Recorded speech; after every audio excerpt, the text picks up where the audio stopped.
All right, so good afternoon to everyone, wherever you're connecting from, to be a part of this legal awareness webinar series. If you can hear me, please use the chat room. Just signify with a wave, or you can unmute and say hi. I would like to hear some voice so that it doesn't look like I'm the only person just talking to myself. Thank you. Thank you. Thank you so much. Okay. So, I used to wonder, thank you. So thank you very much. I used to wonder how OAPs, that's the on-air personalities, how they cope. The ones that are handling the TV ones, at least you have the cameraman and the, director telling you, take 5, do this, do that. And then the OAPs, they're just really on their sets with the headphones, and they're the ones managing the mic and everything, and just talking, hoping that somebody's hearing them. So today, please, let it not look like as if I'm OAP. Let me hear your voice once in a while. Let me see your faces once in a while. At least let me know that we're there. I know you're there. I just want moral support. All right. Okay, so we're moving on quickly. I don't want to. Hi. Thank you. All right. My name is Bukola Ashogmo. Let me see how I can try to say all the things I've done over the years. I started off my career in computer science, and while I was in school, I realized that I was so passionate about people, organizing. So I love organizing, putting things in order and all of that. And I just wanted to really move into human resources. So by the time I was done with my computer science, I knew all the networking, all those things, all the software. I liked it. But somewhere along the line, I felt I needed to be fulfilled in the things that was so much, passionate to me. And so I, took a master's in corporate communications and public affairs. In Robert Gordon University in Aberdeen. I was there for about 2 years, and then came back home, and worked with 2 major companies, an agency for about 2-3 years, and then with the Nigerian Stock Exchange for about the Nigerian Exchange Group, because the name has been changed now, for about 2 years. And then currently I work with the not-for-profit organization as a people and programs coordinator, because I know that I've always wanted to be in human resources. So multifaceted. That's the word. I've tried to enjoy every area of the things that I'm passionate about. Currently, I don't just do the people operations. I also merge it with my passion for data analytics. So I'm in HR analytics, and it's been exciting for the last 1.5 years. And there's still more to come. But today I'm honored, because I've always done the job of being a moderator while I was at the Nigerian Stock Exchange. And when Barrister Shalake called me to say, "Oh, Bukola, you have to be the moderator," I'm like, yippee! We had had about 2 series initially before this session, but this is the one that we are particularly dealing and addressing the issue of rights and obligation for employer. For us as Nigerians, we already know what the judiciary system is for us. We know what the laws, labor laws, and the way some of these things are looking at to us. But I think one of the things that we are missing is the fact that some of us are not even informed, 1, or we are misinformed, 2, or there's just a lot of wrong, yes, which is the misinformation, wrong things, a lot of demystifying that will be done. While today would not cover everything, because this topic is voluminous, it will begin the conversation. We'll start talking about it, and so we would enjoin you to follow Shalake Adeshu and Associates on all social media platforms: Facebook, Twitter, Instagram, LinkedIn as well, and even on YouTube. Subscribe to the YouTube channel, because that's where you're going to find a lot of all these conversations. After this event, we're going to upload the video on YouTube, and then there'll be subsequent tips, conversations that will help employers, CEOs, who you are today and you're here today, to learn and take advantage of what our law gives us so that our organization can be successful. And then also look at the loopholes and see how we can ensure that we correct it, because it's not just about saying that we know something. When we know that some things are wrong, we can stand up to say that, okay, we want to correct it. All right. So basically today, understanding your legal rights and obligations as an employer of labor is what we are addressing. As employer of labor, remember, we're still going to address employees, which has a lot of it, a lot of sides to it. And but as an employer, it's important you understand your place. You understand your position. As an HR person, you have to balance it. You need to understand what the company wants. And then you need to know what the people want. And your position as an HR person is to put that balance to it. And so even as HR managers, you're supposed to know everything, the laws, the issues that could put your company in a lot of trouble, and to ensure that your company, follows the right way in ensuring that employees are satisfied, employees are invigorated, employees are trained properly. Okay, so that I will not overtalk, I'll quickly join and I'll quickly invite Barrister Sholakwe Adeshi. But before I do that, I'm going to read just a tidbit of her profile. Some of you will already know, but if you don't know, Sholakwe Adeshi is a legal practitioner, chartered company secretary, property consultant, teacher, entrepreneur, and conference speaker and facilitator. She is the principal partner at Sholakwe Adeshi and Associates, with over 14 years experience and expertise in company law and practice. She serves on the board of some companies and non-profits as legal advisor and company secretary. She is a member of the Nigerian Bar Association, a member of Institute of Chartered Secretaries and Administrators of Nigeria, ICSAN, an alumnus of the Hague Academy of International Law at the Netherlands, and an alumnus of the Institute for National Transformation. Sholakwe also doubles as the founder of Succor for Nations Development Initiative, an NGO with the mission to build the nations of Africa by engaging in societal transformation through the re-engineering of values in governance and leadership, especially in youth. Barrister Sholakwe has published many articles. As an entrepreneur herself, she is passionate about helping business owners and managers understand the nitty-gritty of the law as it relates to their business success. She has also authored 2 books titled Your Business Legal Companion, Business Incorporations and Its Dynamics, and Your Business Trade, Your Business and the Law, What to Do to Stay Out of Trouble. Barrister Sholakwe Adeshi is happily married to Engineer Denny, and they are proud parents of 3 children. So I want us to put our hands together as we welcome Sholakwe Adeshi to take the reins from here. Welcome. Thank you, Mrs. Ashok-Momukola. Thank you very much. Good morning, everybody. Good afternoon, everybody. Good afternoon. If you can hear me, just let me know. Confirm if you can hear me. We can hear you. I can hear you. If you can hear, please say hi. I'm so sure they can hear.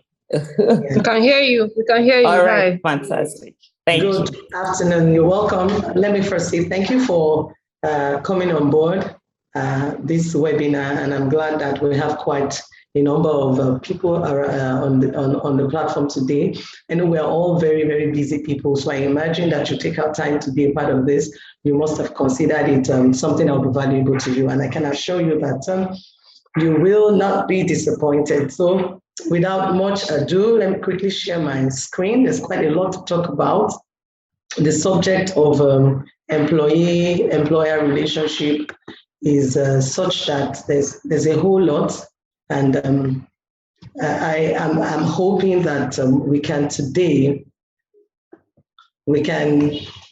hoping that today we can cover quite a lot. And then let me first say that I may not be able to address everything. As a matter of fact, I should say categorically that we will not be able to address everything within the purview of the time that we have today. However, I'm hoping that you would all share with me what your questions might be. share with us the areas of concern. So I look forward to seeing your questions so we can, that will help us to know the areas of need. We've also looked at our registration. The reasons why we ask for some of those things is to know who we are talking with and to be able to prepare to meet your needs. So I know that we have majority of CEOs here. I know we have a few employers, a few HR managers and all that. So I imagine that majority of us are people dealing with, having to deal with employer relationship. But let me know where your area of concern is in the questions that you present, and then we'll be able to address it. But whilst we expect that, let's just do an overview of the subject matter. Okay, so we're looking at understanding the legal rights and obligation of an employer.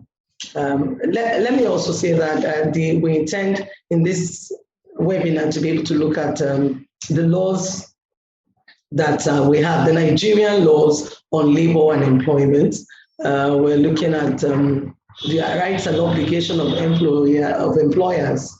And in that light, we'll also see some of the rights and obligation of employees, maybe not in details, but to be able to just I'm sure I would have to speak to it somehow. Then we would be looking at the contract of employment and contract for employment. We'll look at the differences and how to manage it for employers, and then we'll be able to answer some questions as well. So quickly, let me go into the introduction. Employee-employer relationship is so critical to the success of any organization. And when I say organization here, I'm talking about both profit and non-profits.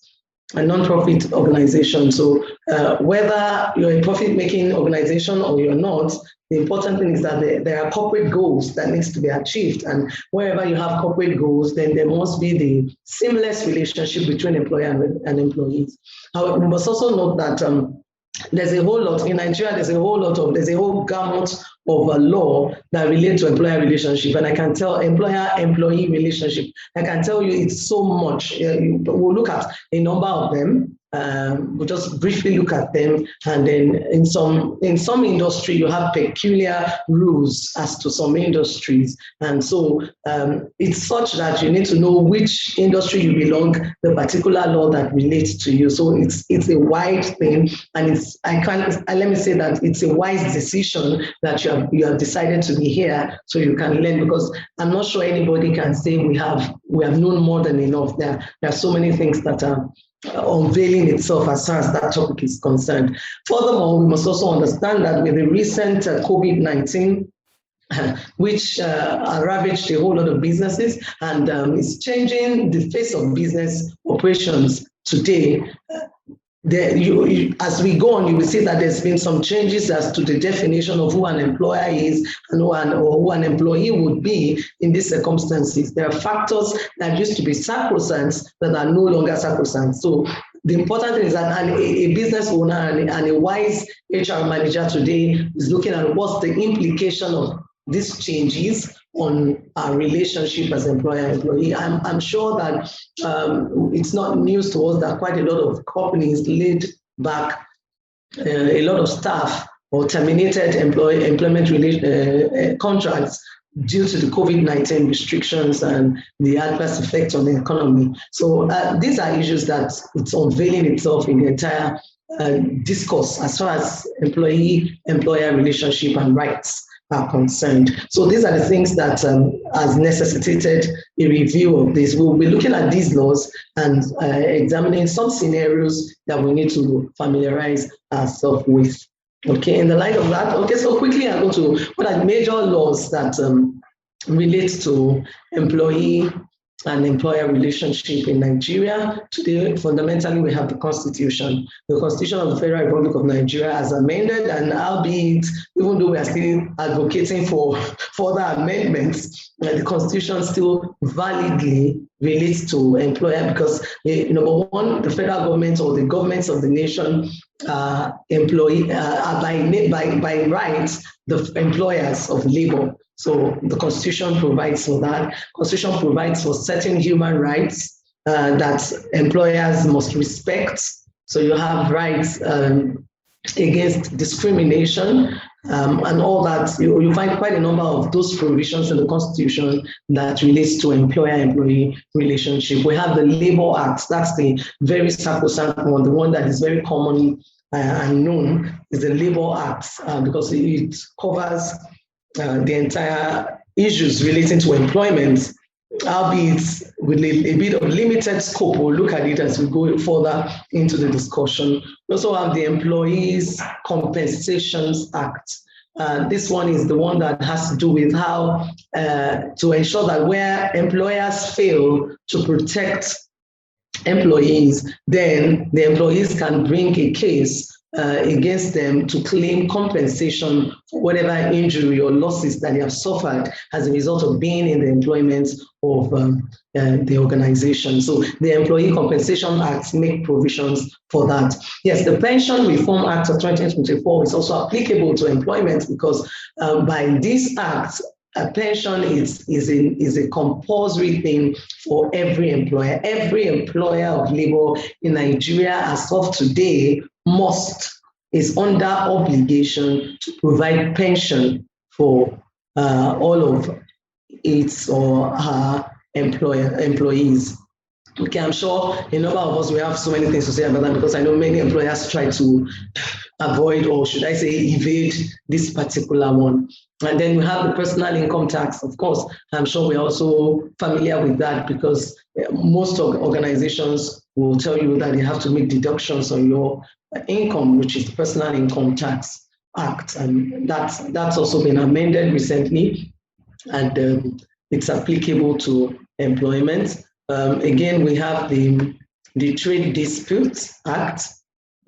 Sorry about that. Let me go back. The Trade Dispute Act. That's also a document that tries to manage relationship between employee, employer, and then the Trade Union Act that we have too. That's the one that provides for the right of the employees to belong to any trade union,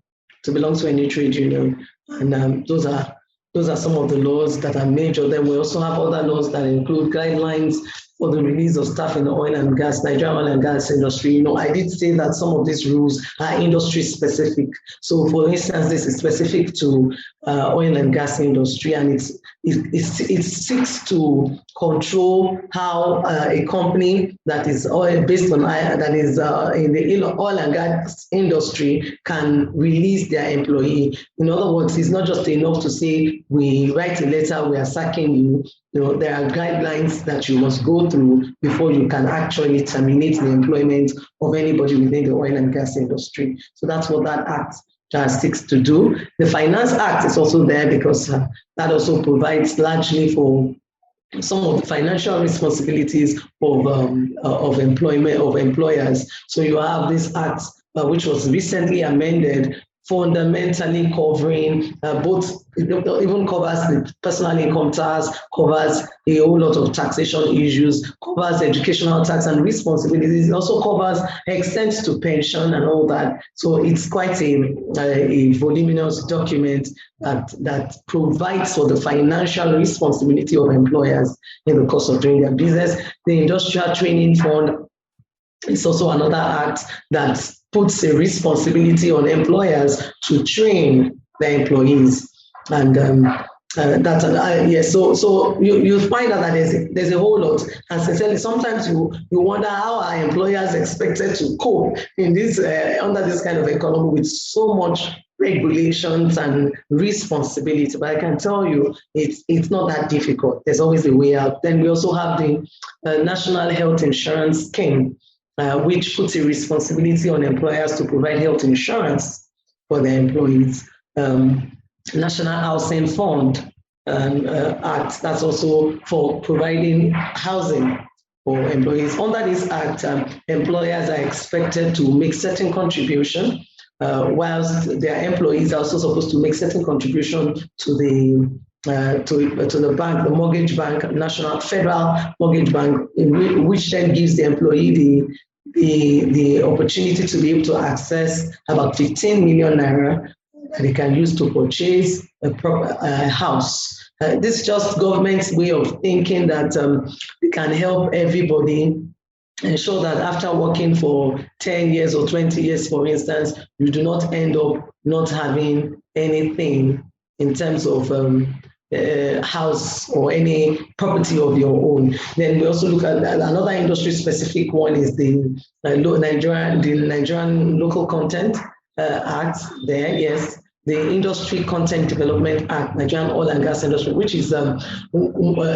document which seeks to ensure that in the oil and gas industry, the employer does not just go ahead and employ expatriates, which was the case. We have a situation where a lot of companies bring in foreigners and do not employ locals as employees within the industry. So that document seeks to put certain limitations on the number of foreigners that can be employed within the oil and gas industry, and then the ones that must be local, a way to ensure that employers do not leave out Nigerians out of the oil and gas industry. So basically, that is it. So that's just an overview of the laws. There are other laws, I should say. There are international laws that also apply. Nigeria is a signatory to the International Labour Act as well. So that tells you that we also have to comply with international law on labor relationship. Although most of the time it's always in a persuasive manner. When I say persuasive in law, is that the Nigerian law will take precedence to those international laws.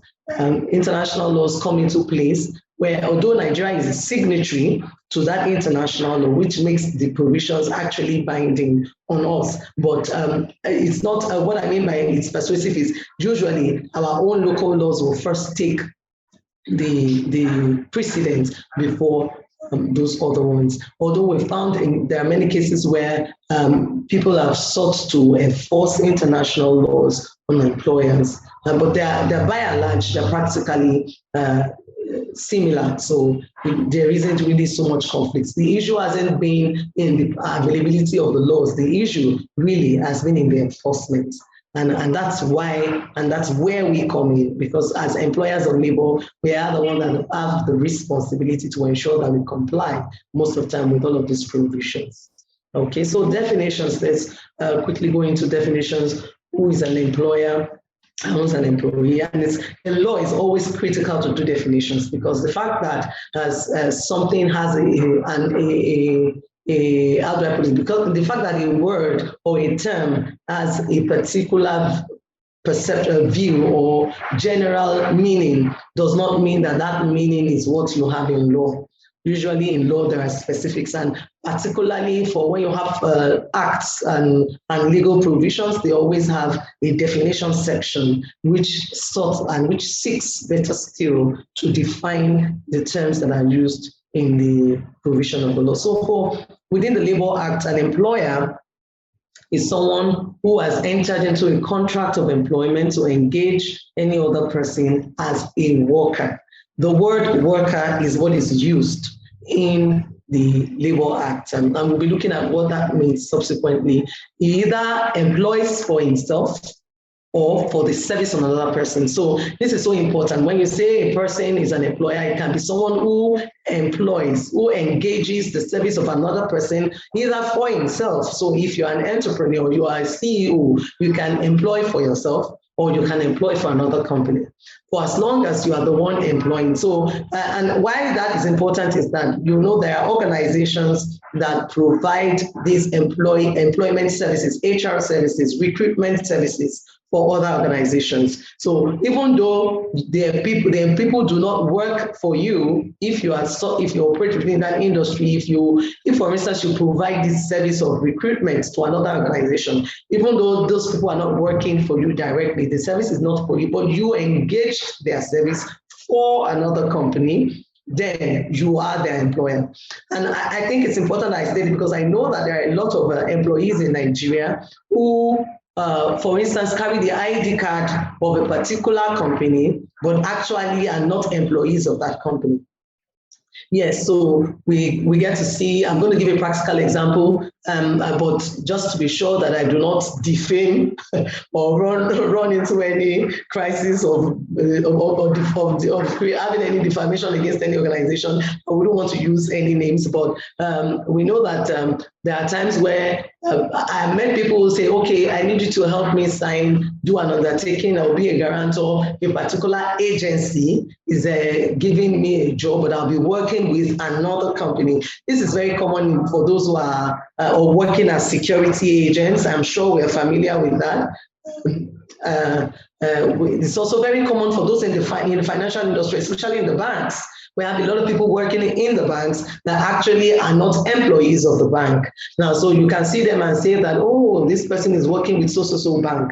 But actually, their employment is with another organization. I read something recently in the papers about that, one of our major first-generation banks in Nigeria, and which was said to be having less than 50% of its employees are actual employees. So this provision of the law covers for them. So the only thing is that the employee at this point needs to know who is his actual employer. So you are not deceived that I'm working with this big bank. You will actually just be working for an agency, and then you see that reflects in their remuneration. It reflects in the benefits that is accruable to them at the end of the month. Okay, and then again, so we see here the second point that where is it? An employer is either a person who employs for himself or for the service of another person. And that could include either as an agent, as a manager, or the factor of the first mentioned person, which is what I just tried. This is the whole section that empowers companies that carry out recruitment services. So those that do recruitment services, this particular section empowers them to do so. However, the employee just needs to know who exactly is working for, who is his employer. You may be in a different building, but your employer is far away somewhere else. Okay. Sorry, I don't know if we understand this clearly, but let me just use another example. Another thing we find, this is so common now, because you find that even in the IT industry, there are many people who are in Nigeria here, but are working for companies outside the country. So they are recruited. Yes, let me just mention, and because there's nothing wrong. Andela, for instance, is known to always employ people here in Nigeria, software engineers, but working for companies outside the country. So their actual employer is Andela, but the person they are serving can be Google somewhere in Canada. So that is possible, but it will not be foolhardy for the employee to think, I work for Google in Canada. Oh yeah, you might work for Google in Canada, but your actual employer is Andela in Nigeria, and Andela then holds the responsibility for taking care of all other benefits, and that will be under the Nigerian law, or whatever benefits you have will be under the Nigerian law and not under the Canadian law. Okay, so I think I've made that point clear enough. And then the personal representative of a deceased employer is also an employer. Okay, so this is very important, because where you have private companies where you have a director or 2-3 directors, and perhaps they are from the same family and all that, because we have private organizations that are actually family organizations. So, but maybe the major director dies or something, whoever is the personal representative of that employer becomes the new employer, so that it's no longer tenable in law for you to say that, oh, the owner of the company is dead, so the employees cannot claim any benefit anymore because it's dead. No, if the company is still strong and is financially viable, the employees can actually claim their benefits from the personal representative of the deceased employer. So that person becomes automatically the employer, even though he may not have been the employer in the first instance. Okay. Then another thing I want to so I haven't said that about the employer. I hope that is clear. I wouldn't mind if I get some chats to let me know that that is clear enough, and then we can proceed. Sorry. Clear. Okay, great. Now, so let's look at the employee. Who an employee is. According to Labor Act, an employee is a person. Sorry, I'm trying to ensure that I have clear. Great. according to the Labor Act, an employee is someone who is, please forgive me. Oh, my. Good. So, okay, so an employee is someone who has entered into work. Yes, a person who has entered into or work under a contract with an employer. That's an employee. And the person can either be one who does manual labor or clerical work. Funny enough, according to Section 91 of Labor Act, an employee is simply the person who does manual work. Like I mentioned before, the Labor Act refers to an employee as a worker. And that worker is defined as someone who does manual work or clerical work. So that tells you that it's a bit limited. What it means is that the Labor Act only applies to employees that are on the lower cadre. And so labor work would mean people in the factories, people who do basic cleric work, secretaries, admin officers, and all that. However, what it means is that that particular provision further goes to say that persons who are exercising administrative, executive, technical, or professional functions or are exempted from Labor Act. What that means is that if you are at the higher level of any employee, you're a professional in an employee in a company, or you are at the management level, then the Labor Act will not directly apply to you. What it then means is that your employer must, of a necessity, provide a contract of employment for you that will carry the details of what are the terms and the conditions that govern your employment. Your employment cannot directly come under the provisions of the Labor Act. What will be very important to you is your contract of employment. Now, it also means that those who are private organizations that are employing people, your contract of employment is a very critical document that you must provide, because it becomes the governing, the document that guides your relationship. Not the same thing, the Act also exempts representatives, agents, and commercial travelers insofar as your work is carried out outside the permanent workplace of the employer's establishment. So let me try to give an example of how this works. So you work for this very big company, but and you are for instance representing that company in Southwest. In Port Harcourt. The office is in Lagos, but you are their representative in Port Harcourt, and you are sent to Port Harcourt to work for them. But their head office, they do not have a special office in Port Harcourt. You are just supposed to monitor sales and things around Port Harcourt. Ideally, by this provision, you are exempted from being an employee. You cannot come under the Labor Act provisions to claim anything. And it also means that benefits that's supposed to accrue to that employee cannot accrue based on the Labor Act provision, because a representative or an agent. So this, when I say agent now, you are into real estate, you have employees that help you to market your product, your properties that you have for sale. Ideally, they are not directly employees under you. They are not covered by the Labor Act. So I'm going to be speaking two ways now. If you're an employer, I want you to look at it this way. What it means is that if you have agents, and what you give them at the end of the day is commission, then they are not your employees. When I say they are not your employees, what it means is that they will not be entitled to the entire full provision of the benefits that the Labor Act provides. That's why you find out that such people may not have access to pension, such people may not have access to healthcare, such people may not have access to group insurance. So you can find in an organization different categories of people who fall under different categories of definition of employees.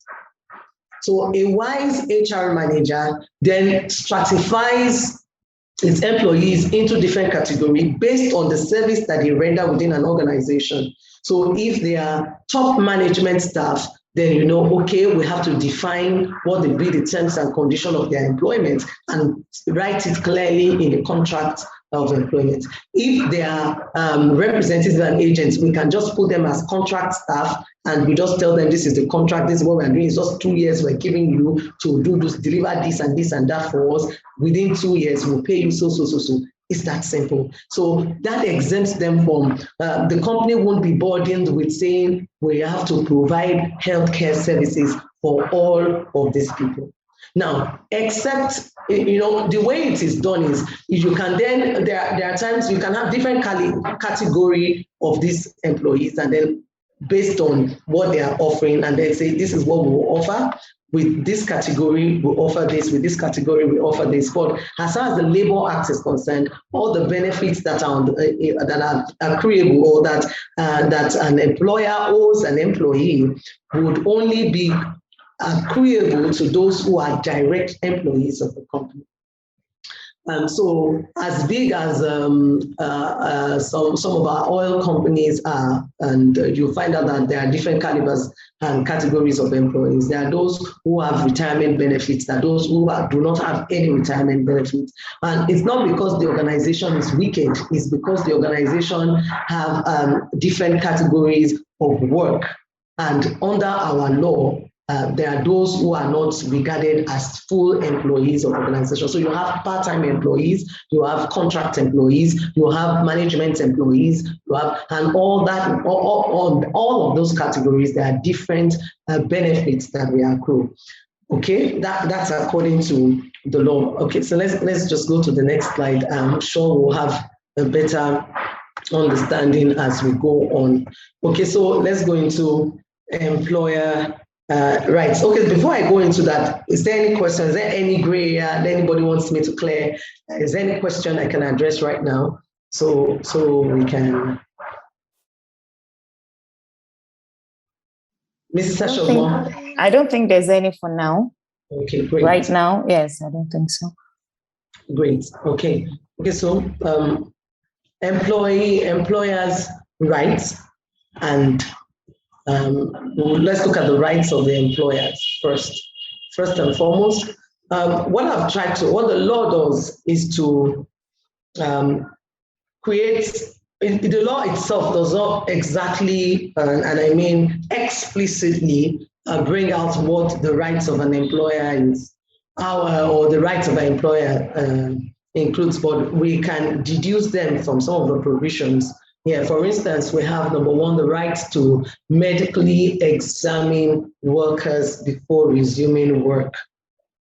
This is both a right and an obligation, actually, because I don't know, for private organizations that are small SMEs, you may say, oh, look, we don't want to waste our resource to say, go and do medical tests. You do interview for someone today, say, when can you resume tomorrow, and you start working. Okay, that sounds good, but you need to understand what that does to your organization. Don't forget that, number one, in the current state of things, it's important that every employer knows that once an employee is in working for you, in the course of that employment, you will take responsibility for that person.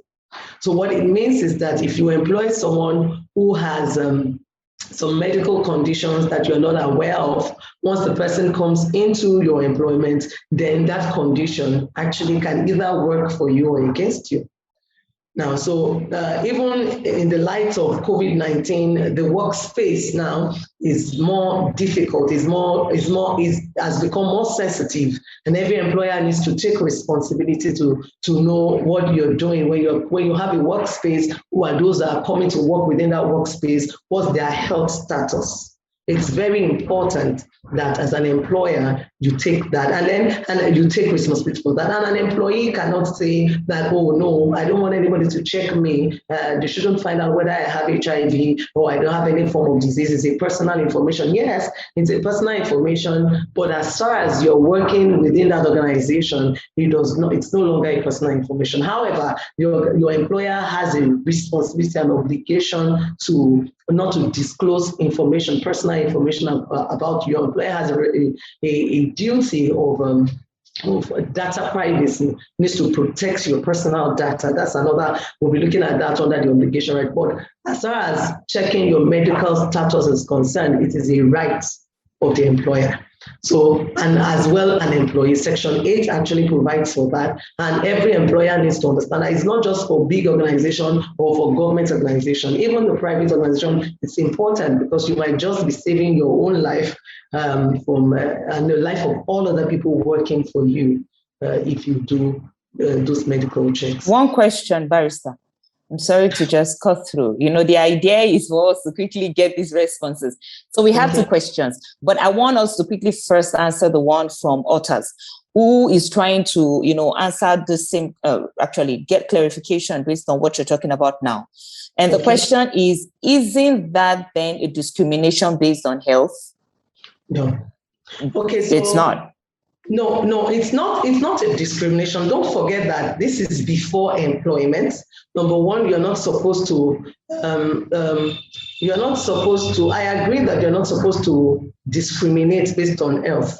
However, it's not to say, no, we can't employ you. It's to know if the organization has the capacity to handle your health situation working with them. It helps the employer to know if you can actually work for them. Imagine that employer wants to employ drivers and expect you to be traveling to certain regions and they don't know you have certain health conditions that can be triggered by the places they sent you to. Then they would be responsible for aggravating the medical condition of that person. And don't forget that an employee has a right to claim compensation. If there are things that go ahead. Happen to the employee in the course of his employment. Don't forget that the employer has the responsibility to provide insurance. And if you're going to provide insurance for anybody, you must declare the state of your medical condition. It's part of the disclosure that must be there. So it's here to balance it. Can I ask you this directly? Okay, go ahead. If the employee doesn't disclose their health condition, knowing the nature of the job they're going to do, doesn't that then forfeit their contract since they are not being forthright? That's another dimension too. Don't forget that here the first thing the section provides for is even before employment. So this is a right that the employer has before he issues a contract of employment to you. So there isn't actually an existing contract yet. This is a condition that was complied with before an existing contract is reached. This is a prerequisite to providing you an employment contract. So it definitely comes before the contract is signed. Before the contract, and so the company must have been aware of the person's health capacity and be ready to accommodate. Exactly. Accommodate the person. So after the medical care, after the medical examination and you're still offered an employment, then the company becomes, number one, they are bound to protect you in terms of not disclosing the state of your health. Number two, they are bound not to discriminate between you and other employees because of the state of your health. Number three, they're also bound to also provide you health care. So, if someone is going to do that, then it's only forthright for the person to know the state of your health before employing. Okay. Am I clear, please? Otters, is that okay? At least for now. Yes, thank you. Okay. All right, that's fine. Okay, so proceed, Barrister. I will keep the question till when we get to the question and answer session, so we don't hold you back. Okay, so another right is to provide and assign work to employee. In fact, this is so critical because this is the whole essence of the employment. This is the whole essence of the employment. If you're employed, then it's because you're there to work. So but the employer must provide work. So if the employer cannot provide work for you, then what's the essence of employing you? And then employees who feel my employer is giving me too much work, or I'm not giving, what I'm giving is not much, or is more as compared to someone else. I think all that to terminate this right takes that away, because based on your job description, there should be clear JD. Your JD should be clear enough to say, these are the things I'm going to be doing, these are the things you will be doing, these are the things you'll be doing. So the employer has a right to assign work to you. And that's why in practically almost every JD or every contract, there's always a clause that says any other thing that may be assigned to you, that giving the employer the leverage to also expand the responsibility that is assigned to the employee. There's also a right to terminate the contract of employment. Okay, so this is a right that the employer has. However, it must be, there's what we say in law, is say you cannot force an unwilling employer or an unwilling employee on a willing employer. Neither can you force an unwilling employer on a willing employee. So it's about will. Once both parties, either of the party wants to terminate, there's a right to terminate. However, this right is under certain terms and conditions. There are procedures that must be followed. There are details that you must, either your contract of employment either must have the full detail for the procedure for termination, or the employee, the employment policy or handbook, employee handbook of the organization should ordinarily have the procedure for termination and requirement. What should you do? What notice that should be given? Like either you're giving a 1 month notice. I think the common thing is 1 month notice, or payment in lieu of notice and all that.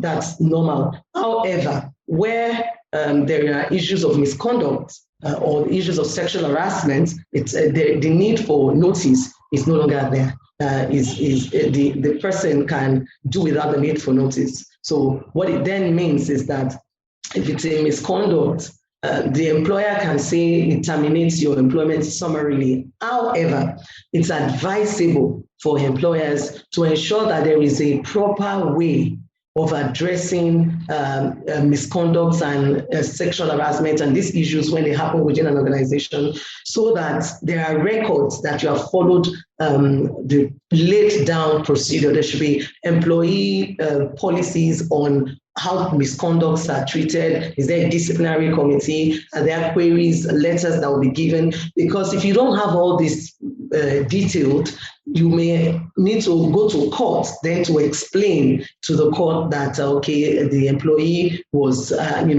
committed in gross misconduct, and so we didn't give notice. But by that time, you would have had to spend money on getting a lawyer and all that, which you can avoid if you have laid down procedure, so that before, and then ensure that you comply with the procedure, so that if you have to go into litigation by any means, you will know you will have all your documents and everything to defend your position. Okay, so the other thing is that the employer also has a right to pay worker an advance. The law permits an employer to give any employee advance payments in the tune of 1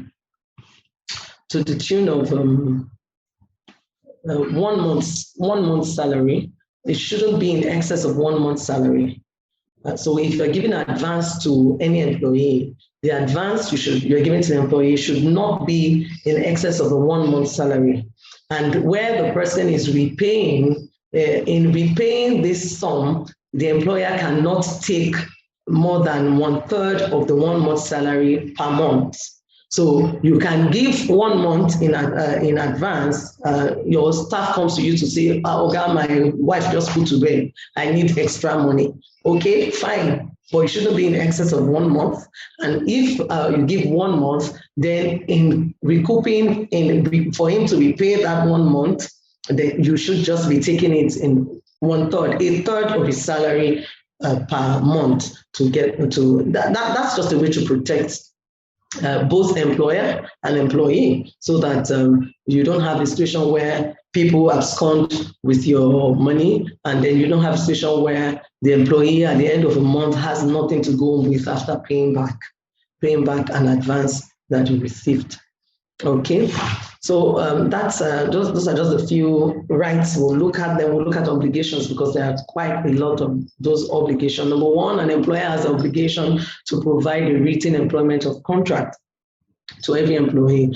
I did say this whether you are a worker as defined as the Labor Act, or you are an employee based on any term, any contract of employment that you have, it's better to have it written. Although the law provides that it can be oral, but it's advisable that it is written, because it's better, the terms are clear, there is no misgivings by any of the parties. Okay, so it's better to have a clear contract. And it says that Labor Act says that the written contract should be given within 3 months of employment. So some people resume work, and for 6 months you're working, there is no contract of employment. If you're an employer here, please let's make the amends, ensure that there is a proper contract of employment that you're giving your employees. Worst case, within the first 3 months of the employment. But better still, I think before you even get into employment, you should have clearly determined what are the terms and conditions of what that employment will be, and have them properly written out. And this is at this point that you certainly require the service of a legal practitioner. Okay, and then a duty to provide good working environment. This is very important. This is somehow connected to the duty of medical examination now, because you see, when you provide a good environment, you have to consider the workspace. You have to consider protection of all employees from harm. I know that during the... I beg your pardon?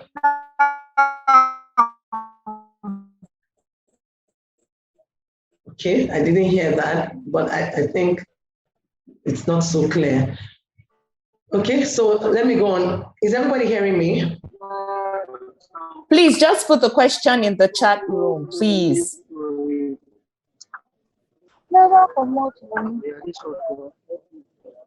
Okay, there's a question. Maybe that's what they're trying to say. Yes.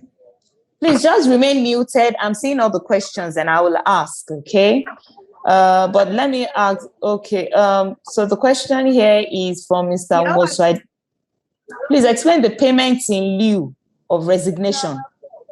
Okay. I don't know, as I struggle to understand that, I have heard several arguments, regarding this. So payments in lieu. Okay, please, can we? All right, thank you. All right. Go ahead, please. Okay, so when you say payment in lieu of notice, what it means is that ideally you're supposed to give, if based on your terms of contract, and I think I need to keep saying that, based on your terms of contract, if your terms of contract says that the manner of termination will require that you have a 1 month notice to terminate, then you're supposed to give 1 month notice. So if you intend to leave your office at the end of August, for instance, August 31st, by July 31st or the first day of August, your letter of notice of resignation or termination of contract, however it may be, should be sent to your HR manager or to your CEO or whoever is responsible within your organization. So if that's the normal thing, but however, if you feel that, we don't, it works both ways. Number one, the employer, having received your letter, can say that, okay, we acknowledge it, and we do not think there will be any need for you to stay that 1 month anymore. We will pay you that month's salary and allow you to go from the day. Now, I know organizations that do that, and they do that on the basis of the fact that they say once a person has decided to leave, the organization wants to be sure that they protect themselves and say, since you're ready to leave, there's no need waiting for 1 month. We'll let you go. We'll pay you 1 month salary ahead. So that's still in lieu of notice. You instead of waiting till the end of August, they can say, okay, no problem. You can leave by next week. We'll give you your salary for the month ahead. In the same way, if an employee wants to leave working, wants to stop working with an organization, wants to terminate the contract, and for any reason, perhaps he got a job, he needs to go somewhere else, and he needs to resume at a particular time, or he needs to travel out and he doesn't have 1 month to wait, then he needs to, the moment he tells the organization, that means that the organization will deny him 1 month's salary. Perhaps it means then that you can't, by the time you're giving that notice, you can't take your salary for that month. And you say, oh, I'm sorry, my boss, I can't wait 1 month. I'll be leaving at the end of July. So what it means is that you work till that July, but you will not be paid for that July, and then you can leave. The employer will withhold your 1 month salary because you can't give them 1 month notice. If it is 1 week that your term of contract states, then it is 1 week that will apply. Your employer will withhold your 1 week salary because you can't give them 1 week notice. And vice versa, how is it going? Whichever either goes for the employer or for the employee. It works both ways. Am I clear? Is that clear enough? Sorry. Okay, sorry. The question, what I wanted to know is, if the employee has already been paid for July, and then puts in an immediate resignation for August, like after collecting the salary for July, the person says, I'm no longer working. So how is the employer supposed to handle that as regarding collecting the money in lieu? Notice. I agree. At that point, it's you can, because you've already made the payment. There isn't, then you can't say in lieu of notice. What you can then insist on is that the employer would give the 1 month notice. It cannot leave. I know at that point, it's a bit difficult because you can't force the person to stay. You can insist that it is not according to the law. You can let him know he will be violating his terms, and then puts him in a position where you can decide to take certain action against him. What actions that I know that some employers have used, and I think is still legal in a way, is to number one, write a letter to the person to say, sorry, you must do your 1 month notice. But oftentimes it's better not to enforce, because when a person wants to leave, he just needs to leave. The only other thing is, for instance, you have benefits that you ought to pay the person. If there are benefits, if he has pensions that you can pay, those are the other things you can use to get back your 1 month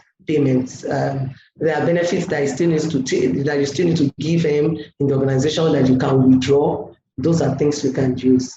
But a salary that is paid, or you ask that he makes a refund.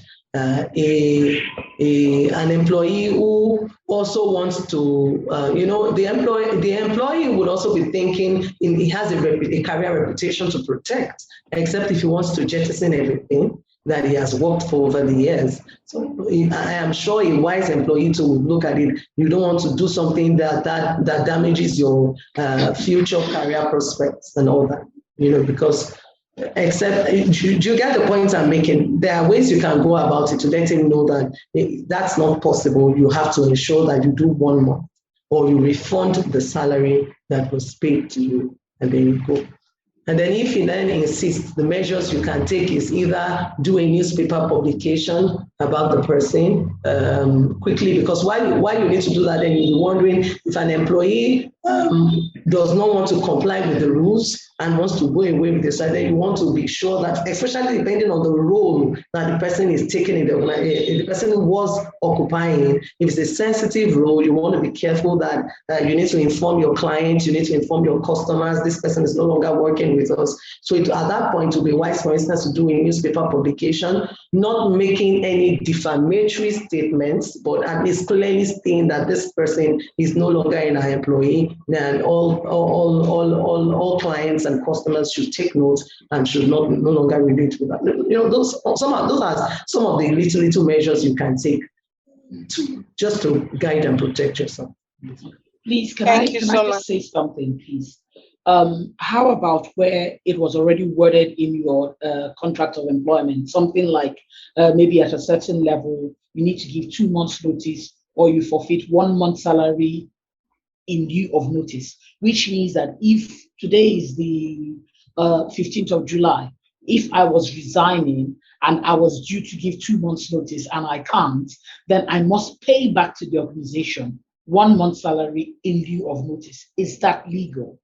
Yes, it's very legal, ma'am. I did say before, your contract of employment is for any organization. And I need to say this. I know sometimes employers were in a hurry and we try to reduce our costs. We don't want to spend money. There are things you should not negotiate. For instance, is to get a good lawyer to help you draft a contract of employment. It's very important. Once your contract of employment states anything and the employees signed it, it's final. So if that's already in the contract of employment, it's legal. If you need to give 2 months notice, and if you don't do 2 months, then you give 1 month salary, you pay back. So long as it's part of your terms of agreement, it's very absolutely legal, absolutely legal to do. So what it then means that as an employee, before when you're taking a job and you have a contract of employment, read through. I know it's amazing how we find it very difficult to read in this part of the world. And it's funny because sometimes I find myself dealing with big clients and you give them documents and you say, sir, please, would like you to read before you append your signature. I could just brush through and say, oh, okay, no problem. Sir. Read, sign. And you see a fair lot of people still sign without reading.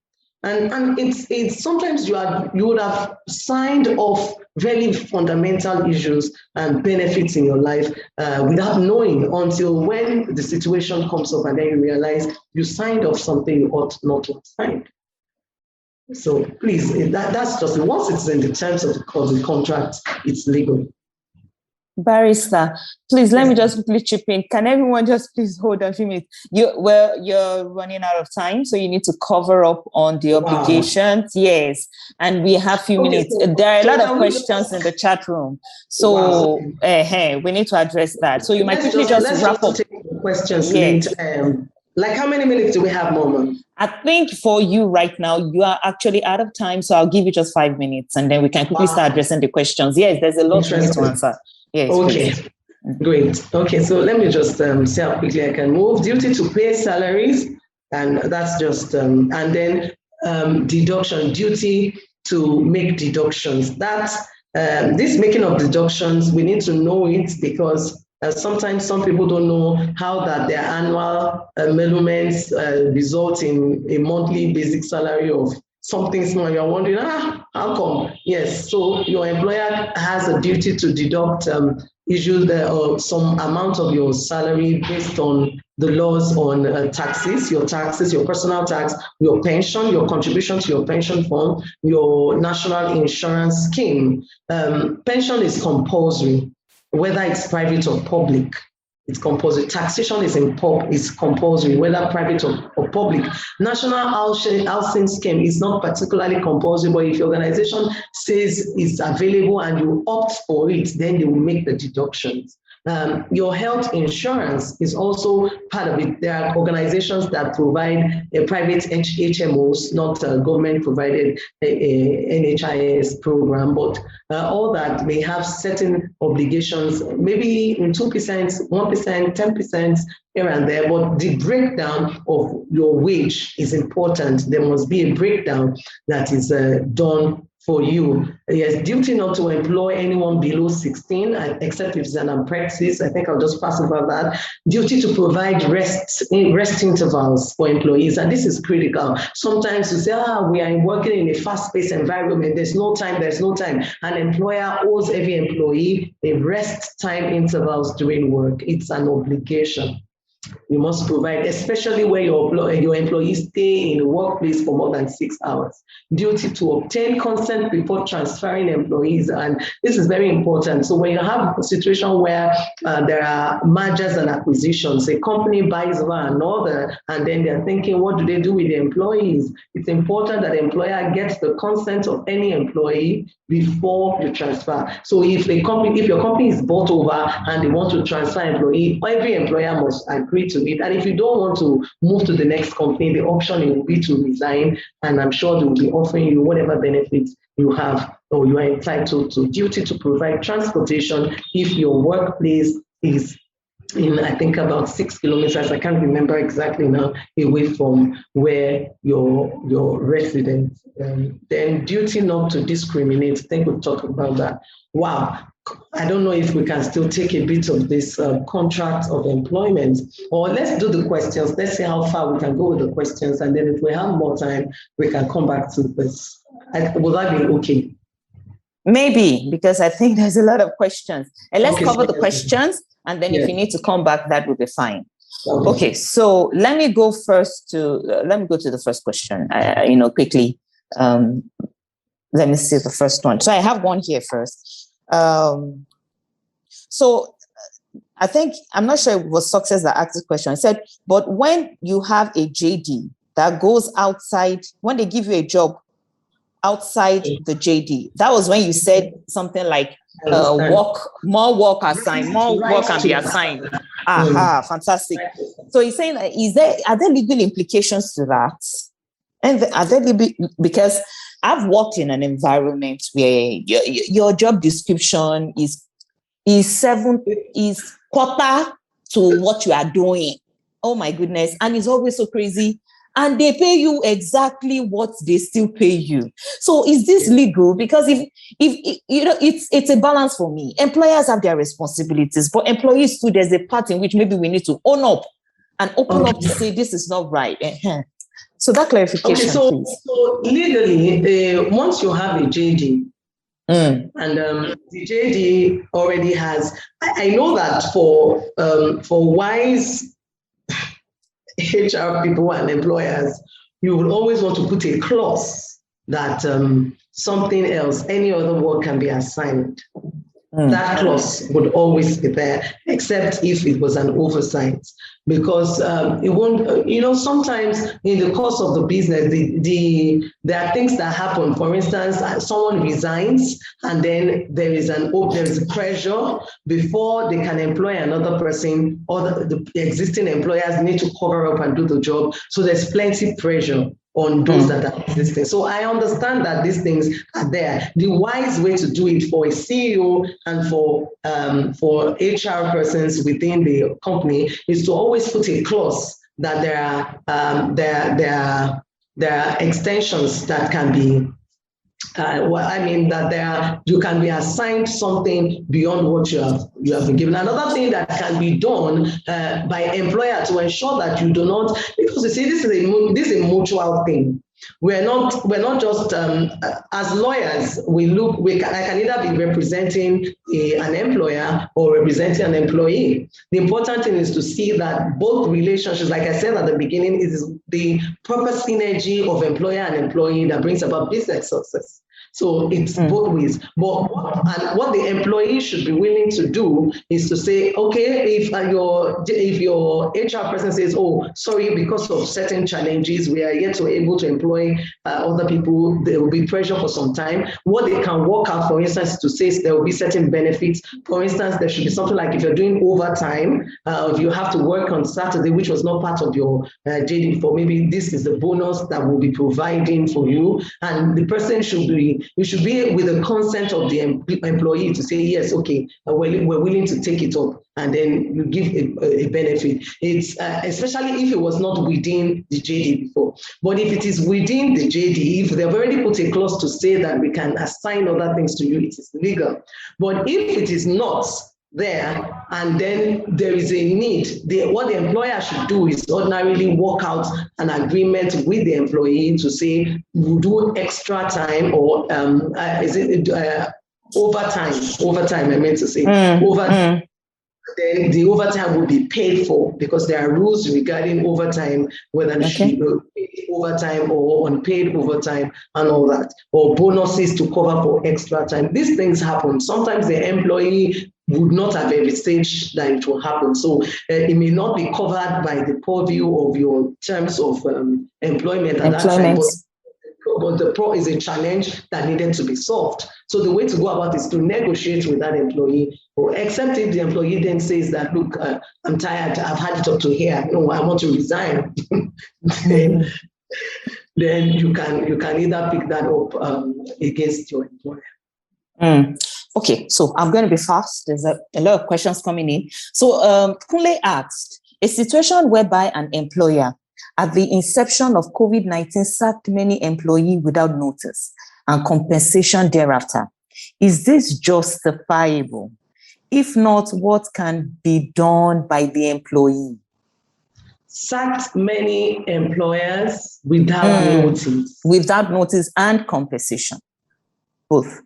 Without notice and compensation. Yes. Okay, so first question will be, what kind of employee are these?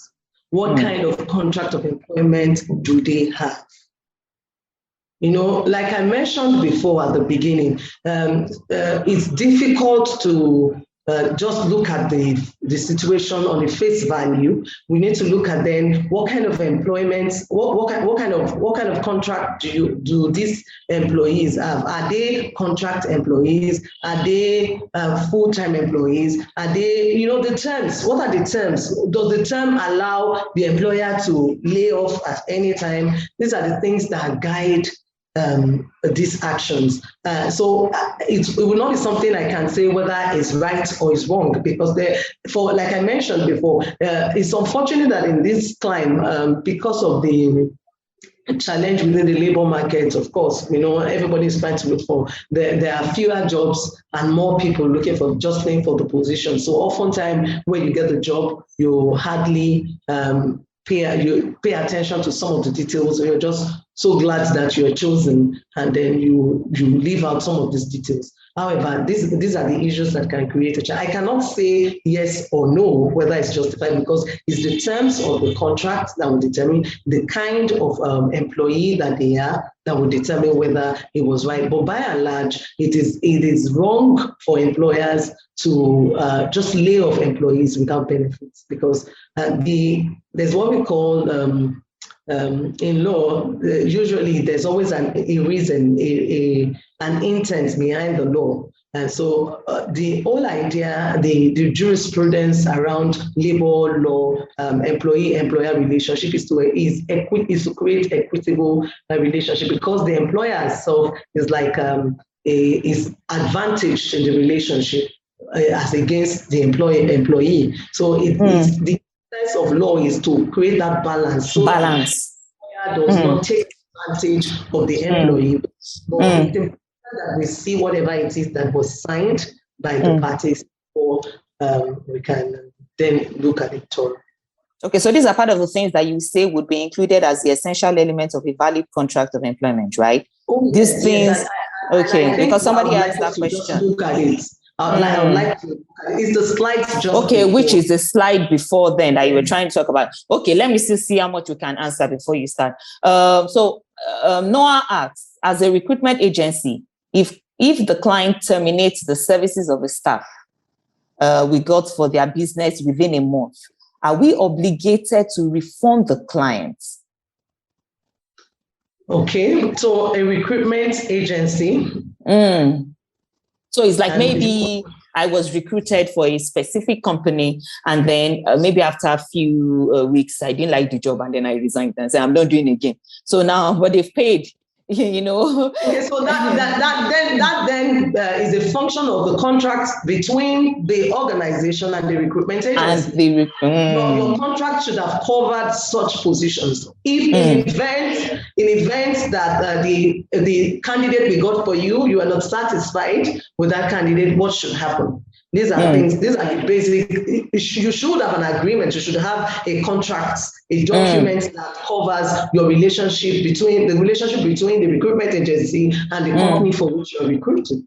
Yeah, I agree with you, because I know for us here, one of the rules is that the person must work for 6 months. If the person doesn't work for 6 months, then the agency has a responsibility to refund the money or get a replacement without any form of payment. Yeah, so those are the few things I know about the fact that if a recruitment agency, should be there. It should be there. Okay, so Go on, please. Okay, I was just trying to ensure that I cover. Now, what if the employee has leave days that is up to a month? Azizat is asking this question. Will he or she still be forfeited a month's salary? Okay, so you want to resign. I guess this is about termination. Yeah, yes, termination, yes. Yes, you want to terminate and then you have leave days that is up to a month. Okay, so let me put this caveat here. Number one, I'm looking at the legal position. The law does not provide for leave the way you will use your leave as against using it to balance your number of work days. The law provides that, yes, under the Labour Act, you're entitled to a certain number of days for leave. However, the company, usually every company should have its own employment handbook or employee policy book, which the HR personnel in the organization should ensure is in order with the law. But what you're supposed to do is within that handbook, you should determine how your leave days are used. I know organizations that will tell you that if you do not make use of your leave days within a specific year, take it into you the lose next.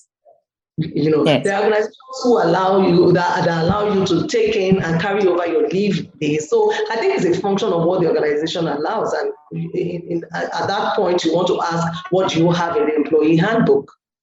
That's why maybe I do hope that we still have time to look at it, but let me just quickly say that a contract of employment should have certain terms that are very essential. It should have the standard terms that should be there. They should contain the name of the employer. They should contain the name of employee address. Please, sorry, Barrister. Could you please keep our mics muted, please? Please, thank you. Go ahead, please. It should contain the hours, number of work hours that the employee is expected to work. It should contain details about the work that the person is going to do. It should contain details about the wage or salary that will be paid and the breakdown, basic salary, transportation. It should contain leave that you're entitled to, whether the leave is going to be paid or unpaid. All those details should be there. It should contain it should contain things like termination. If you're terminating the contract, what is the mode for termination, notice requirements, and all these details. Your contract of employment should carry it. And I think another thing very important thing to do is that there's a way you can incorporate your employee policy into your contract of employment. There's a way the lawyer does it that incorporates that employee policy into your contract of employment, such that your policy, your employee policy or your employee handbook becomes legal by incorporation into that contract of employment.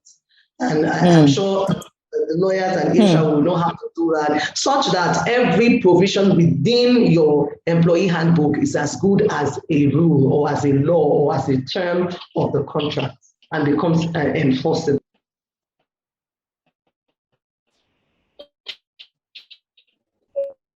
Okay, so can you hear me? Yes.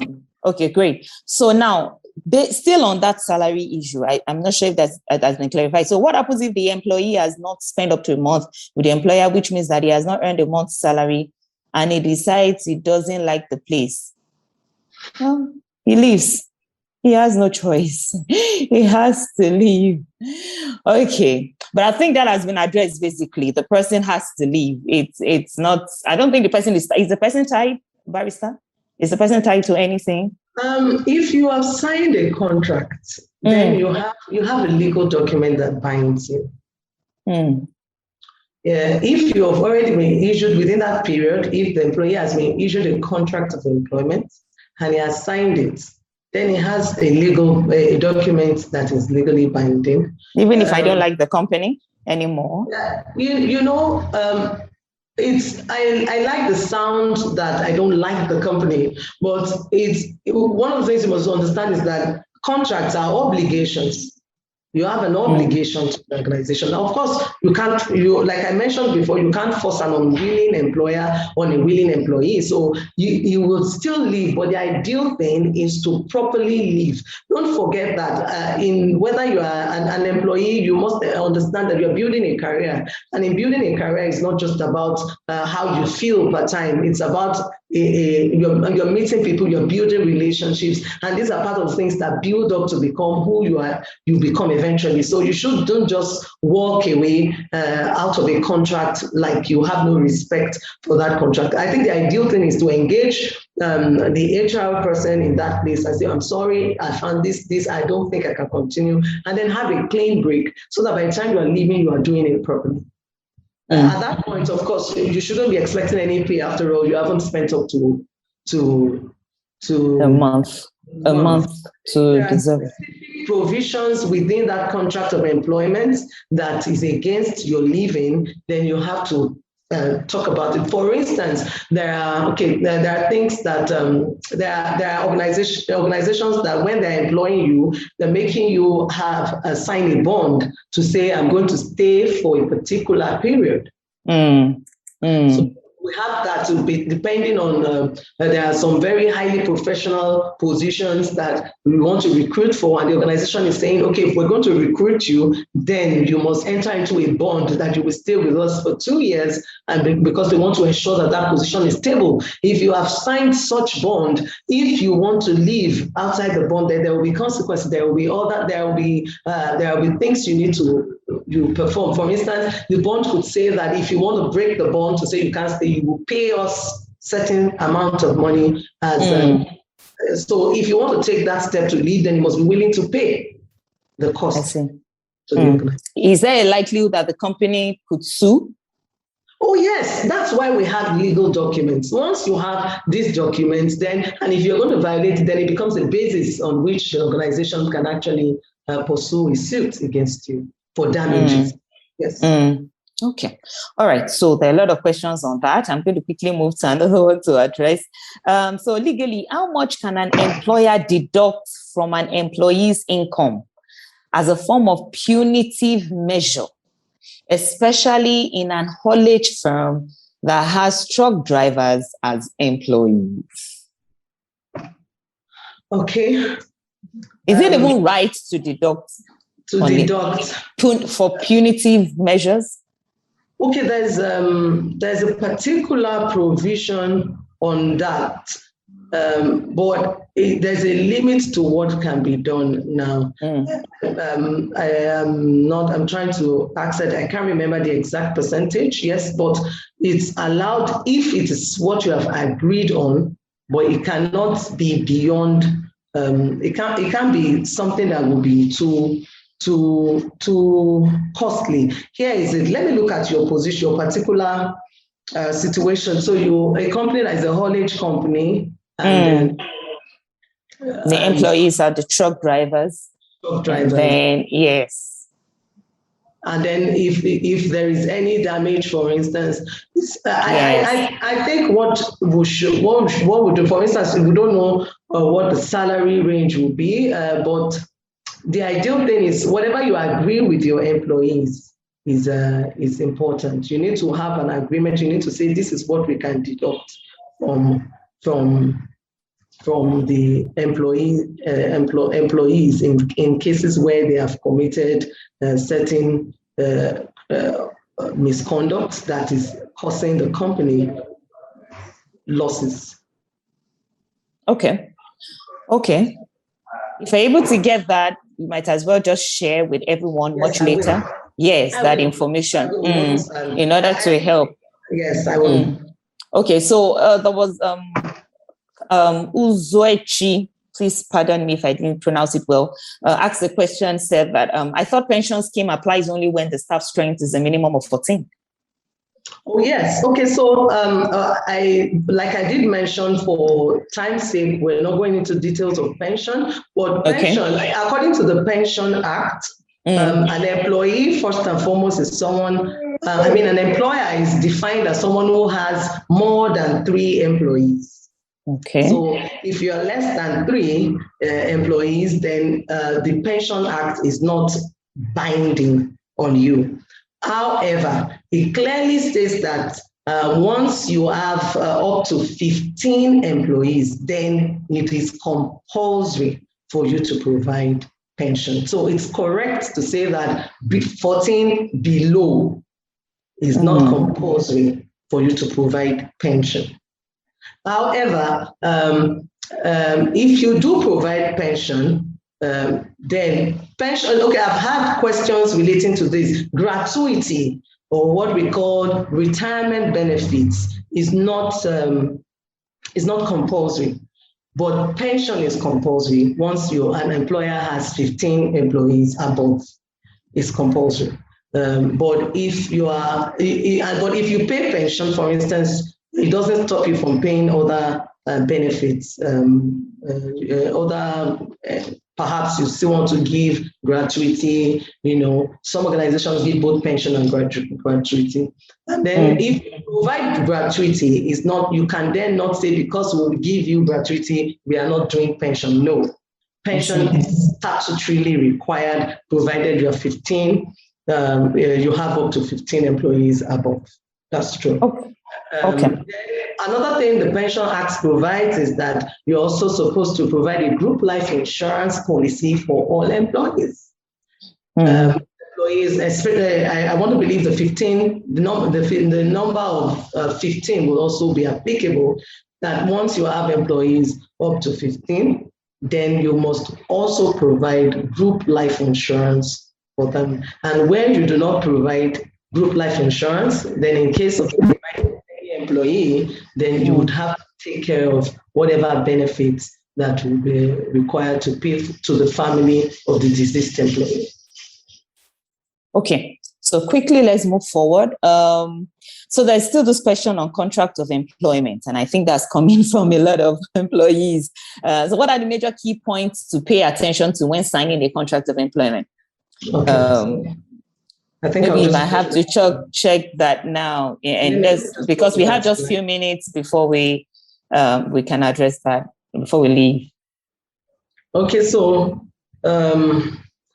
major terms that we should put in the contract of employment and that you should look out for as an employee. You should have employee's name, employer, and address, place, and date and place of engagement. The date of engagement is critical. You need to put the kind of the nature of the employment, the type of contract that you are having. Maybe it's a fixed contract, so someone could say, we're just employing you for 5 years. And if it is 5 years and then it is determined, or it's 5 years and is renewable. And then if it is renewable, will the terms change after the 5 years, or you just renew and continue? If it's fixed term, then you have the dates that you commence and then the duration that it will be there. If it is not fixed, then you may also need to put, if it's fixed, you may need to put an expiration date as well. You also need to put the issue of notice of contract termination. Another thing you should look out for is the issue of sorry, 1 minute. Another thing you should look out for is the issue of holidays and holiday pay, then incapacity to work due to sickness. How long can a person be out of work due to sickness or injury, and that will still not affect the contract, or that will have an impact on the contract. You should also look at other specific provisions. For instance, there are employments, there are particular industry that have specifics. For instance, you have issues. There are industries that have specifics. You have in the aviation industry, their terms can be specific. There are things, maybe certifications that must be updated and all those. There's some industries have specific provisions that just must be complied with, and that can be included in the terms of contract that you are having. Basically, I think that should be all that should be there. Manner of termination. Salary, wage should be there. The wages should be there. The wages, and it should be the breakdown of the total emolument for a year, and then the breakdown of that emolument. You should also put entitled benefits that the person will be entitled to, transportation, healthcare, and all of that, and benefits that may be there. So basically, I think those are the things that should be there. And like I mentioned, it's also wise to include in that contract that the provisions of the employee handbook, other details in the employee handbook will also be applicable to all employers, so that it becomes part and parcel of a contract. The employee handbook, the details, all the details in the employee handbook can become a part and parcel of a contract by mentioning it or making a particular section within that contract of employment that specifically makes provisions for that. Okay, that's fine. All right, so that should answer the question. You want to address the contract for employment as well? Yes. So let me, okay. So we have situation where there are certain people that are not regarded as employers within an organization. They are not regarded as employees, but work within and work for the organization. So if you if, for instance, as a law firm that we have, our core work is legal, but we have other people we deal with. We need accountants, we need IT persons and all that. But if we're not yet big enough to say we want to have in-house, or we choose not to have in-house, but we need that service, then we get into a contract for employment with other professionals, outsourcing this. I think the word that we use in the business term is outsource. And but when you're outsourcing these services, then what you're doing is creating a contract for employment with these third-party organizations. So if we engage as lawyers, we engage IT personnel to do some of our work that is IT, then our contract with them is for employment. What that means is that we do not have a control over how they work in terms of the hours that they work. We do not have a control on what we can, they are service providers, they're not employees. So what we can do then is to say, okay, these are the terms that will guide our relationship, and it's those terms that we put in our contract. Some call it service level agreements that provides the details of how you're going to be relating with these organizations.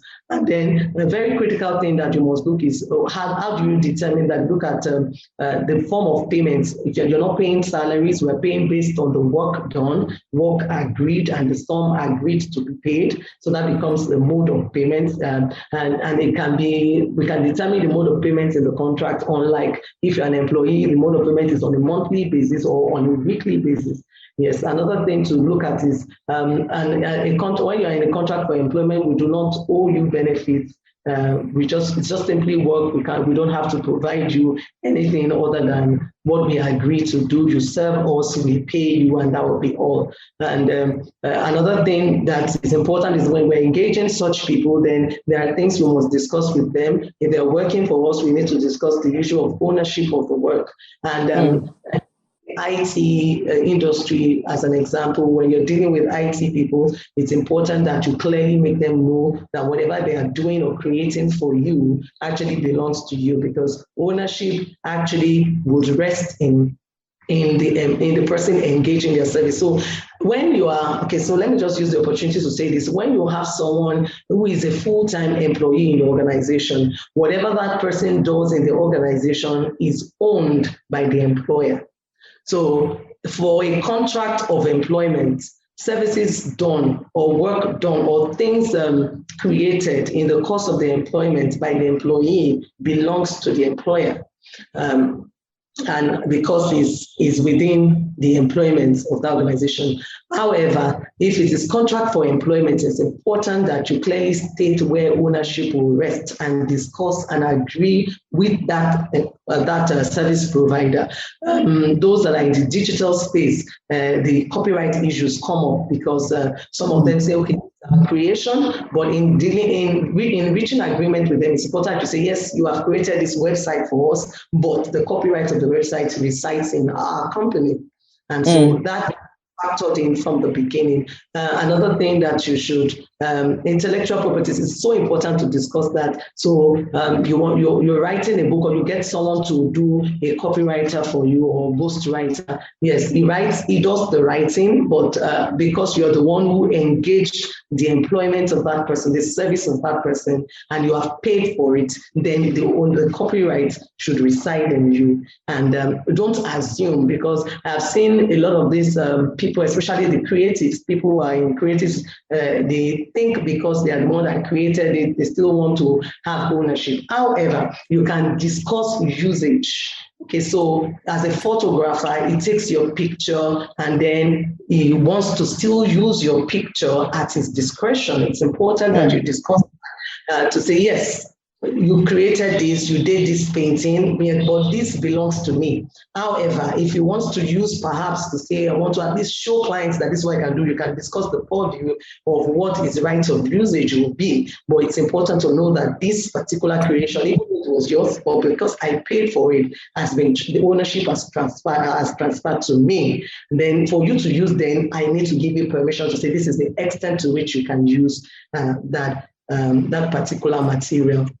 Okay, then another important thing that I just want to share with us is this matter that was before the court, Oladapo Olatunji and versus Uber and Taxify Nigeria. And in that particular case, versus, Uber and Taxify in 2015, what they sought to do was to clarify this issue of contract employer and contract for employment and contract of employment, because of the nature of which we're familiar with, Uber and Taxify, all of them create an app, a platform that is used for transportation and then engage these people to actually provide the service. But in this case, the people sought to get themselves to be regarded as employees of Uber and Taxify on the basis that they were being assigned work, they were carrying out instructions as given by these companies and all that.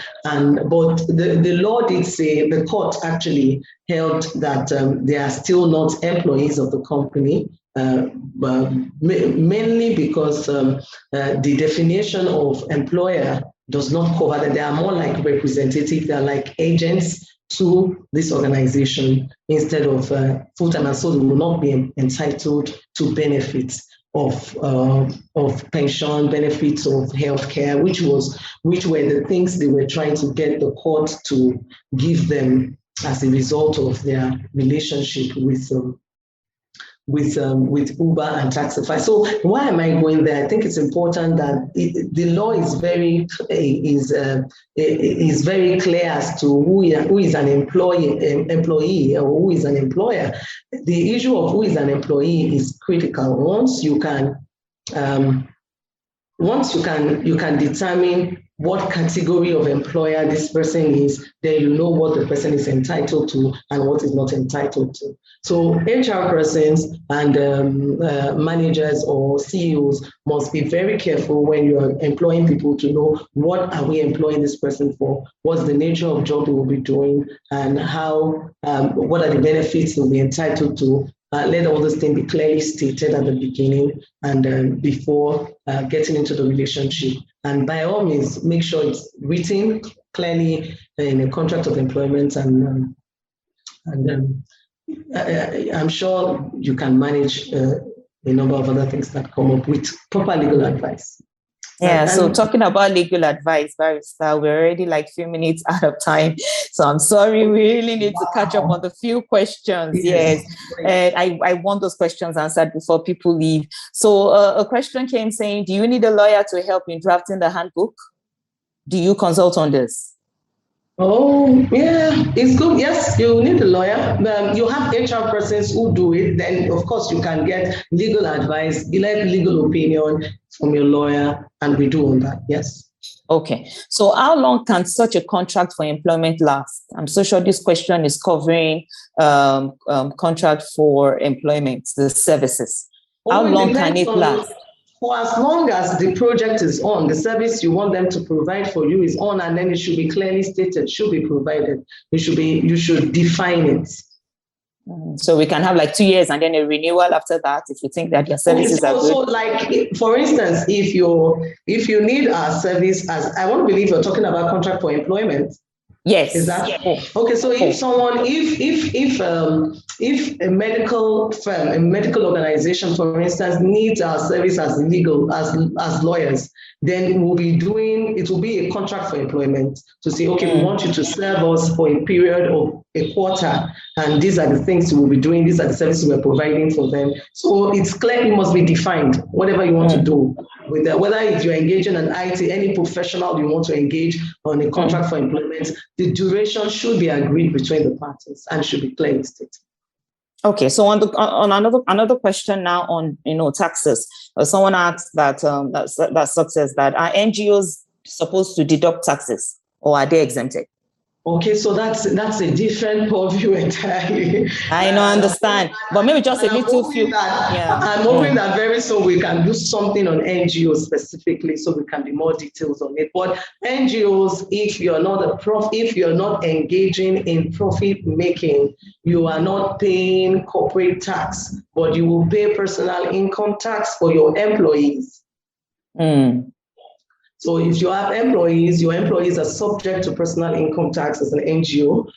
You may not make profit, so you may not be paying company income tax, but you will be entitled to pay VAT, value added tax on goods and services that you use in the course of whatever you're doing. Another thing is, if you engage as an NGO, if you engage in any profit making business, because as an NGO, you can actually do business to make profit. You can do business to make profit. However, the only thing is that your profit must be used for the purpose for which your NGO has been established, and it cannot be paid. It cannot be used to meet the private needs of any of the members of the board of trustees.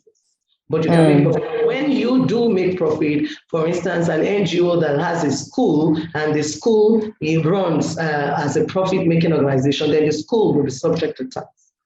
Okay. Yeah. Okay. But we'll have more details of that when we do our webinar on NGOs. We look forward to doing that soon. Okay, so another question now. Okay, I think Success is excited about your response. So cool. So just another question on termination. That seemed to, keep coming, and probably this will be the last question. Is the employer expected to give notice when terminating if the grounds is strictly based on lack of performance? Okay, so lack of performance. I would want to believe that number one, if you should have put that lack of performance as one of the things that should be in your employee handbook as condition for terminating. If you put, you can terminate employment on lack of performance. The only thing is give notice. Give notice. Okay. Because lack of performance does not qualify as part of the conditions that removes the condition for notice. Remember, when we're looking at it, notice will only be jettisoned if we're looking at subject matter of misconduct, fraud, or sexual harassment. Okay. All right, so I hope that is clear. All right, so one more question, and I think we will just have to summarize everything that has been said. So this person still asking, and I think it's because the person is concerned. In case the employer agreed to pay you for extra time or overtime, but refused to pay the money months after the work is done, that's why the agreement was put in, in a written form, through mail, and it was sent by the employer. Now, what should the employee do? This is important.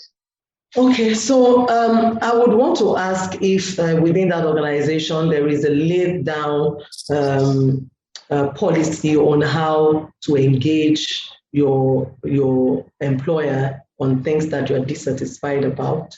If there is, then I would say you should explore the opportunity, perhaps through your HR department.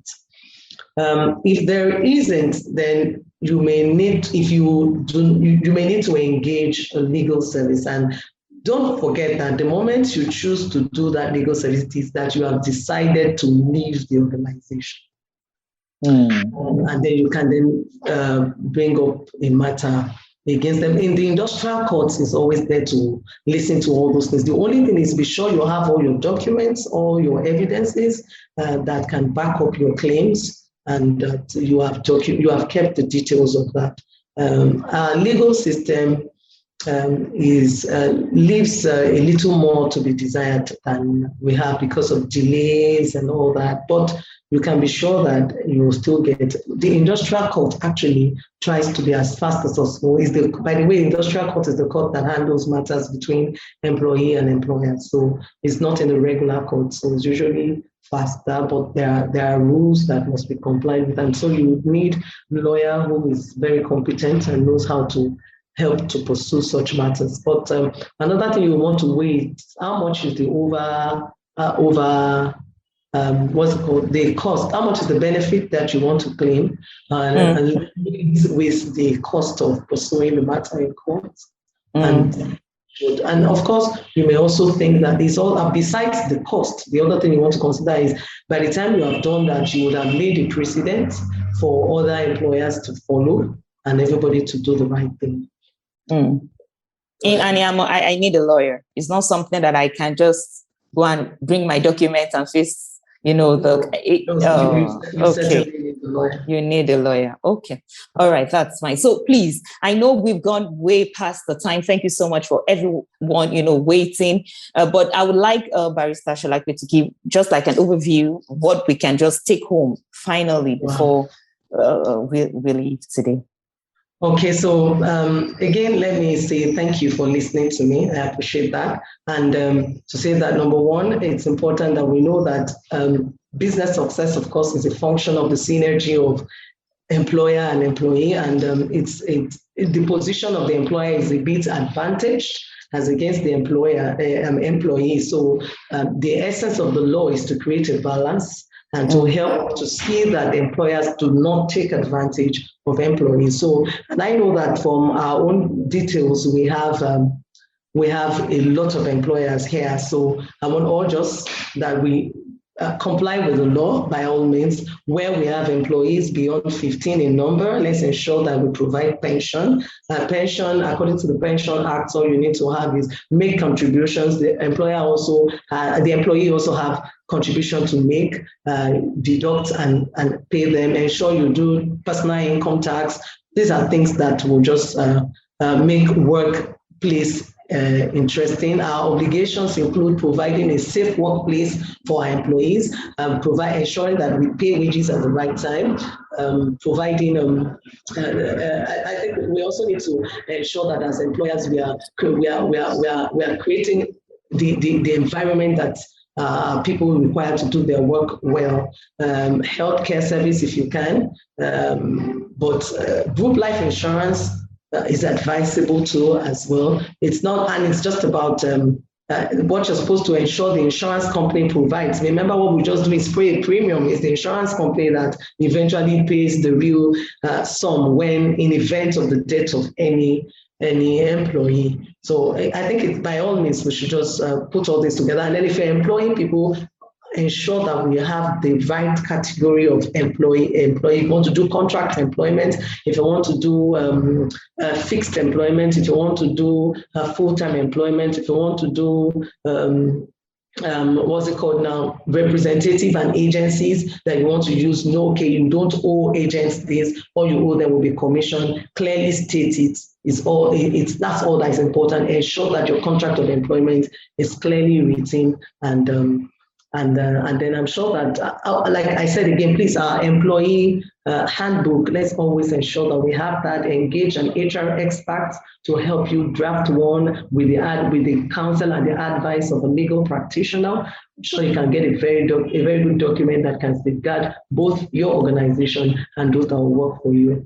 Okay, thank you very much. And I did show in the slide that we have a book coming up, a book release very soon. Yes, I wanted to mention that. Can you still share that quickly? Good, very good, very good. They're just to help you. They are go-to books. They're like manuals for you on trademark, on dealing with regulatory bodies, NGO. Someone was asking a question about NGO. We have quite a lot in these books. There are 2 of them will be out by the grace of God this August. So we're taking pre-orders, and you can contact us. We can also follow us on any of our social media platforms. Yes. I hope that by that we'll stay in touch. And we have your contact, so we look forward to maintaining a good relationship with you. Thank you again for your time. I'm grateful.